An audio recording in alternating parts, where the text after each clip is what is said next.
নেতাজি সুভাষচন্দ্র বসুর জন্মদিন national holiday রূপে রাষ্ট্রীয় স্তরে ঘোষণা করা উচিত। লেখাটি লিখেছেন শ্রী কমল কুমার দে। কিভাবে ভারতীয় বোধকে জাগিয়ে তোলা যায় সেই উদ্দেশ্যে রাষ্ট্রীয় স্তরে ভারতীয় স্বাধীনতা সংগ্রামে গৌরবময় অধ্যায়গুলো জাতীয় দিবস রূপে উদযাপন করার প্রয়াস করা হচ্ছে।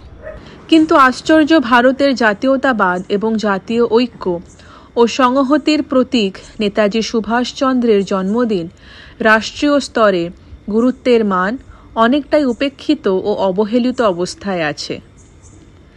নেতাজি সুভাষচন্দ্র বসুই যে স্বাধীন ভারতের সর্বপ্রথম রাষ্ট্রপ্রধান, ইতিহাস তার প্রমাণ দেয়।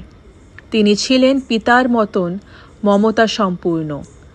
জাতির জীবনে তার প্রভাব ছিল অপরিসীম। তার দেশপ্রেম নতুন প্রজন্মের কাছে প্রেরণা।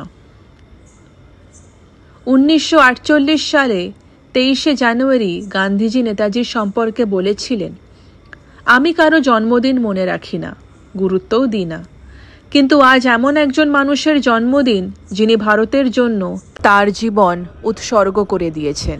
গান্ধীজি তার ভাষণে বলেছিলেন, নেতাজির নাম শুধু কল্পনাই করা যায়, বাস্তবে ভাবা যায় না।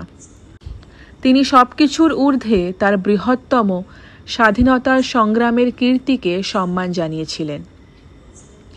বিশ্বকবি রবীন্দ্রনাথ ঠাকুরও তার কৃতিত্বকে সম্মান জানিয়ে তাকে দেশনায়ক বলে উপাধি দিয়েছিলেন।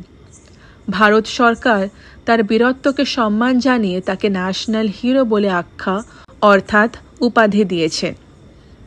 এত বড় আন্তর্জাতিক নেতা রাষ্ট্রীয় স্তরে বহু জায়গায় সম্মান পাওয়ার পরেও তার জন্মদিনটি অনেকটাই আনরেকগনাইজড অবস্থায় রয়েছে। তার জন্মদিনকে ন্যাশনাল হলিডে করে সম্মানিত আজও পর্যন্ত করা গেল না।